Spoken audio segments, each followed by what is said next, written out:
Hey everyone, I'd like to give a shout out to our beautiful friend Carolyn Gimarelli, who is helping us out with guest art this week.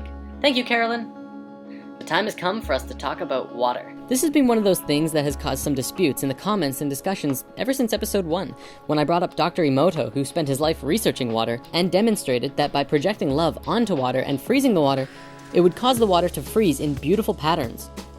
Projecting negatively onto water caused the water to form like this, and that's a pretty dramatic difference. Emoto has tried this with many different energies and emotions. This is Beethoven, Bach, and Mozart. This is heavy metal, and this is hate. Now, the common argument from the skeptical perspective is that there was a triple-blind study on Emoto's research, and several times they didn't see nearly the same results that Emoto did. Does this mean Emoto is a lying, crazy Japanese guy? Not necessarily. He seems like a pretty level-headed guy.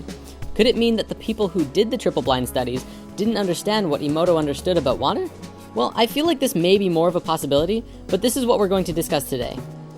Now, let's objectively look at water for a second. What do we really know about it scientifically? Well, we know that it's the most common substance on Earth. We also know that every living species of life on Earth comes from water, and needs water to grow.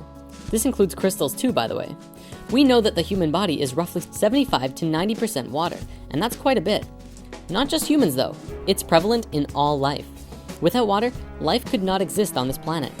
Science knows that life emerged on Earth from water, and all of our studies of the planet shows that life must have originated with water and slowly evolved outwards, growing and flowing and forming new life. But water was that original substance that it started in. They often call this the primordial soup. Water is the only element in existence that can exist in 3 states: solid, liquid, and gas.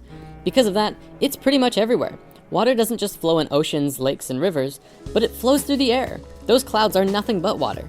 It's also in abundance in the North and South Poles. What else do we know about water? Well, it's the only element that expands when it freezes and contracts when it heats. Every other element on the planet does the opposite, which science today cannot explain. Scientists have also discovered that water is capable of creating an immense amount of pressure, either through freezing the water or even in life. In a seed, for example, it reaches 400 atmospheres of pressure at the point of germination. This is why a plant shoot can break through asphalt with ease. Why does water have the highest surface tension of all liquids? Why is it that it's the most powerful solvent on Earth? And why is water able to rise against gravity through the trunks of giant trees against thousands of atmospheres of pressure? Want to know the truth? The truth is that there are a lot of unanswered questions about water and what it is that we have absolutely no logical conclusive answers to. This is an absolutely beautiful thing, because admitting that we know nothing allows us to open up to learn new things about what it is that we want to know. In this situation, water. That's exactly what many scientists around the world have started doing, and it's led to some miraculous revelations. The following clips are from a secret documentary I found about water floating around on the depths of YouTube. It keeps being taken down. I wonder why. As it records information, water acquires new properties, yet its chemical composition remains unchanged. So their theory was the chemical composition of the water is important. Now the sensational news is that that is nonsense. The structure of water is much more important than the chemical composition. The structure of water means how its molecules are organized. We can see how water molecules join together into groups. These are called clusters. Scientists came up with the idea that these clusters work as memory cells of a certain sort, in which water recalls the whole history of its relationship with the world as if on magnetic tape. People don't think when you turn on the light, the water is changing. When you turn on the electric field from the power lines, the water may change. So that is the direction of research. Water, of course, remains water, but its structure, like a nervous system, reacts to any irritation. Modern instruments have made it possible to record the fact that within each of water's memory cells, there are 440,000 information panels, each of which is responsible for its own type of interaction with the environment.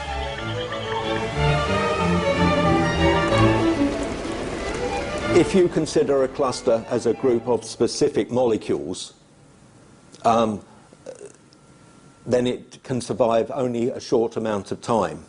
But if you consider it as a structure whereby molecules can leave and other molecules come in, the cluster can last effectively for a very long time. The stability of the cluster structures confirmed the hypothesis that water is capable of recording and storing information. It may be the single most malleable computer, which it's like a computer memory.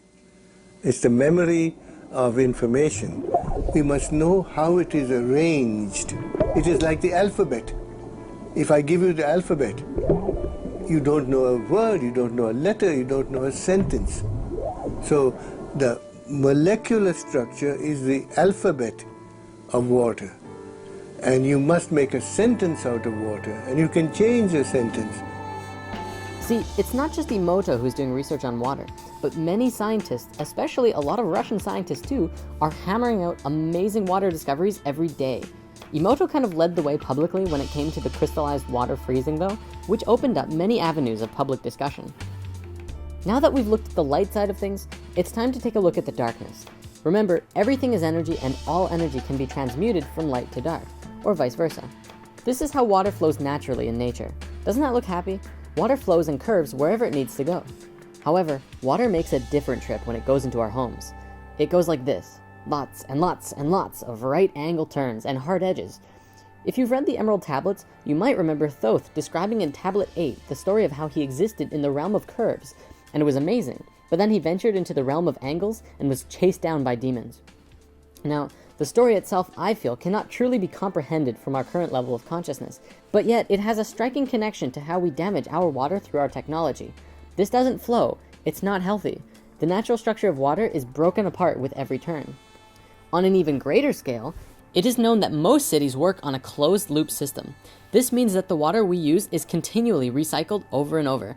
The water passes through aggressive chemical purification and powerful filters. Then, the water returns to our homes, still remembering the chemicals and violence it was subjected to. Even worse than that, though, is the informational pollution that the water accumulates as the water flows down miles of long pipes through thousands and thousands of homes and apartments. We are polluting our water spiritually, and it's happening on a huge scale. The water adopts all of the stress, fear, and anger in our lives. By the time it gets to our bodies, it is not in very good shape at all, and it's not benefiting us by drinking it. Now, I realize that that's pretty dark, but the most important thing to remember is that everything is energy, and all energy can be transmuted. So let's talk about that. What are some practical solutions for both cleansing our own water and getting cleaner and healthier, happier water into our bodies? First, I believe that this is another one of those many uses of orgonite. If we throw orgonite into our sewers or just keep them near the pipes in our houses, that will begin to drastically alter and begin a positive transmutation of the negative energy in the water into something more fantastic. Second, make yourself some spirit water. Since we discussed spirit water in crystals part 2, many individuals have written in to tell how they are no longer drinking coffee in the morning because they are putting crystals in their water before they go to bed and having a healthy, fresh glass of charged and vitalized water before their day instead. By bringing that healthy energy into your being, you're able to use that frequency and make yourself healthier and think clearer, and bring more high frequency and happiness into your life and all those around you, which in turn will spread more love. If our ancestors were able to make healing water using silver jars, what's to stop us from doing it too? Third, I think it would be amazing to do a weekly water meditation. Every Sunday, I'm going to go into meditation and put my intention and focus on healing and rejuvenating the water of the planet. It doesn't have to be at a synchronized time, we'll just say at some point on Sundays. You can work on transmuting the water in your body, or in the water flowing through your house, or for the whole planet. It's up to you, and every meditation will count, because you're setting your intention and projecting your consciousness that which you desire. And finally, be grateful for the water you drink. Here's another clip I'd like to show you. Dr. Emoto has conducted another interesting experiment. He placed rice into 3 glass beakers and covered it with water. And then every day for a month, he said, "Thank you" to one beaker, "You're an idiot" to the second, and the third one he completely ignored.